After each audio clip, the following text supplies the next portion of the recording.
The next time your child talks back, do not correct their tone first. That may be the exact thing that turns one rude sentence into a 20-minute argument.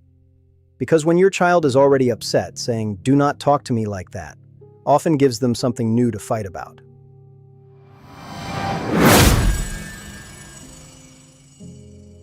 But this does not mean you should ignore disrespect. It means you need to handle it in the right order. Today, we are sharing 7 ways to stop backtalk without yelling, arguing, or giving up your boundary. And stay through number 7, because it is the step that helps prevent the same fight from happening again tomorrow. Backtalk can feel personal. It can hit you right where it hurts. You ask your child to clean up, turn off the tablet, put on their shoes, or get ready for bed. Instead of listening, they say, "Why? That is not fair. You cannot make me. You are so mean." Or the classic, "No." In that moment, it can feel like your child is challenging your authority. You may feel ignored, disrespected, embarrassed, or even angry. And once your body moves into fight mode, it becomes easy to match their energy. They raise their voice. You raise yours. They argue harder. You explain more. And suddenly, the original request is gone. Now the entire argument is about the argument. The goal is not to let children speak any way they want. The goal is to correct disrespect without losing control of the moment. Here are 7 ways to do that.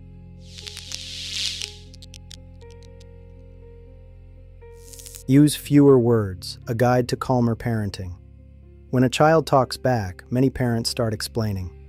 We explain why the rule exists. We explain why the request matters. We explain why their behavior is rude. Then we explain why we are upset that they are upset. The problem is that an upset child usually does not become calmer because we give a longer speech. More words can create more places for them to argue. For example, imagine you say, "You need to turn off the tablet because we already talked about this and you know you have school tomorrow, and every night we go through the same thing." Your child may respond, "But I am not tired. I do not have schoolwork tomorrow. You said I could finish. Why does it matter?" Now there are 4 new arguments. Instead, use one short sentence. You can say, "Tablet time is over," or "I hear you. It is still bedtime." Then stop talking. A short response can feel uncomfortable because silence makes us feel like we are losing control. But silence is not weakness. It keeps you from feeding the argument. Your child may repeat the complaint. You do not need a new answer every time. You can repeat the same calm sentence. Tablet time is over. No new reasons, no new debate, no new emotional fuel.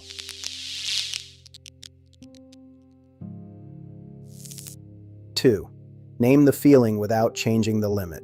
Children often talk back when they feel disappointed, powerless, rushed, embarrassed, or misunderstood. Want visuals like these? Create them fast with open art. Use my link in description below to start. You do not have to agree with their behavior to recognize the feeling underneath it. Try saying, "You are angry because you wanted more time," or "You really did not want to leave yet." Then hold the limit. "You are angry because you wanted more time. We are still leaving." This teaches an important lesson. Feelings are allowed. The boundary still stays. Some parents worry that acknowledging a feeling rewards bad behavior. It does not. Acknowledging a feeling is not the same as agreeing with the child. You are not saying, "You are right. The rule is unfair." You are saying, "I understand what is happening inside you." A child who feels understood may still be upset, but they have less reason to keep proving how upset they are. One of the most useful phrases is, "I hear you. The answer is still no." That sentence gives connection and structure at the same time.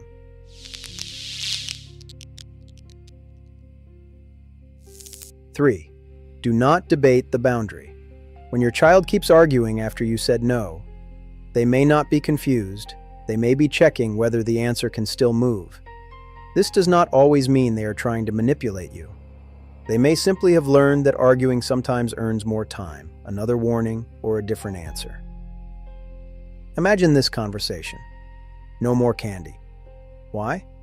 Because you already had some. but Kai had more. That was different. How was it different? Because he ate dinner. I ate dinner too. Now the boundary has become a courtroom case. Your child is presenting evidence. You are defending your decision, and the longer the debate continues, the more possible it feels that the decision might change. Instead, answer once. You already had your candy for today. When they continue, say, I already answered, then move forward. You can listen to your child without reopening the decision. Try. You may disagree. The answer is still no. That is firm without being cruel. The goal is not to win the argument. The goal is to stop creating one.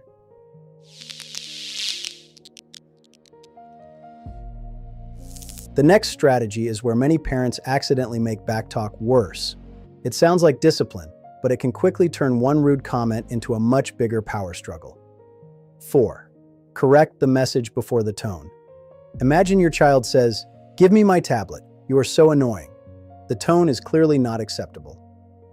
But if your first response is, "Do not use that tone with me," your child may now defend the tone instead of dealing with the original request. I did not use a tone. You always say I have a tone. I was just talking. Now you are arguing about how they sounded. A better order is, first, respond to the message, then correct how it was said. You might say, "You want your tablet back. The answer is no. Try asking again without calling me annoying." Or, "I will listen, but I will not stay in a conversation where we insult each other." This keeps the original limit clear while still teaching respectful communication. You can also offer a reset. Try that again. This gives your child a chance to repair the moment without a long lecture. If they say, "Can I please have more time?" you can respond, "Thank you for asking respectfully. The answer is still no." That last part matters. Respectful communication does not guarantee the answer they want. It guarantees that you will listen.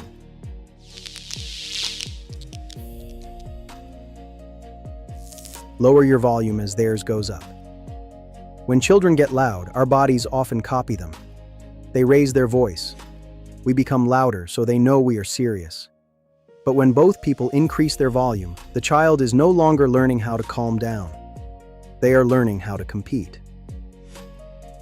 The louder your child becomes, the calmer and shorter your response should become. Instead of shouting, "I said go to your room," move closer if it is safe and say, "I will talk when your voice is calmer."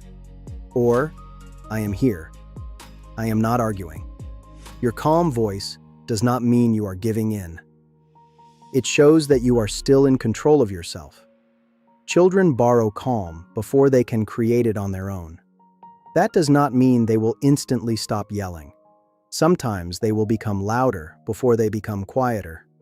They may be testing whether you truly mean what you said. Stay steady.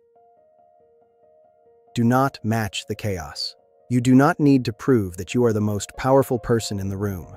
You need to be the most regulated person in the room.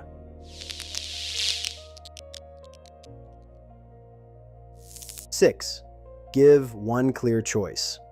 Choices can help children feel some control, but too many choices can turn into another negotiation. Avoid questions when something is not optional. Do not say, "Are you ready to clean up?" when cleaning up is required. Your child can honestly answer, "No." Instead, offer a choice inside the boundary. It is time to clean up. Do you want to start with the blocks or the cars? Or, we are leaving. Do you want to walk to the car or hold my hand? The boundary does not change.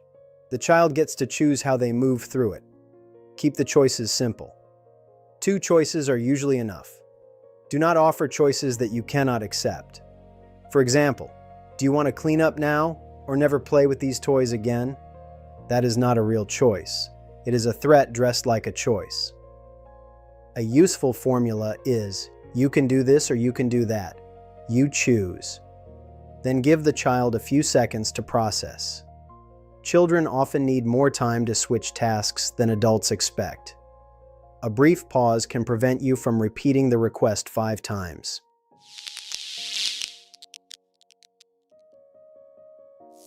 7. Repair after the conflict. Stopping the argument is only part of the work. The lesson often happens after everyone is calm.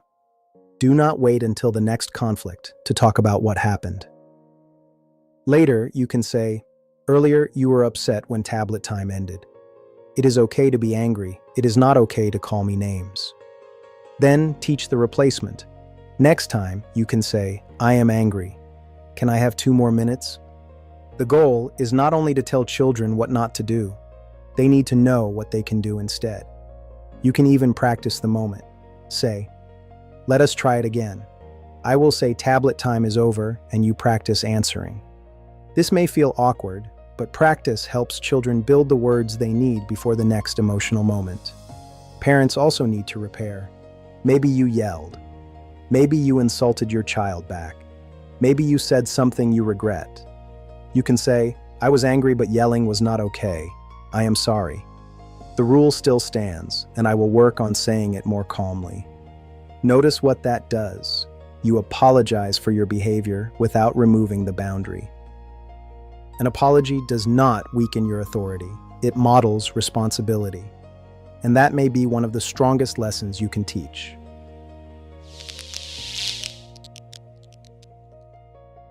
Putting it all together. Life with Kai and Cindy. The next time your child talks back, remember this order. First, use fewer words.